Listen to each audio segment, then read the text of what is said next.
Hello guys, welcome back to my YouTube channel.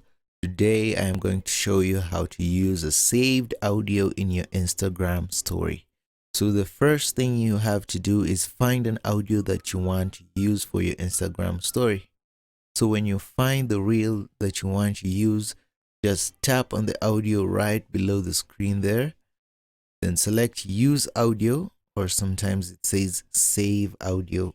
So after that, you can use your video or image with the audio that you've selected to post your Instagram story.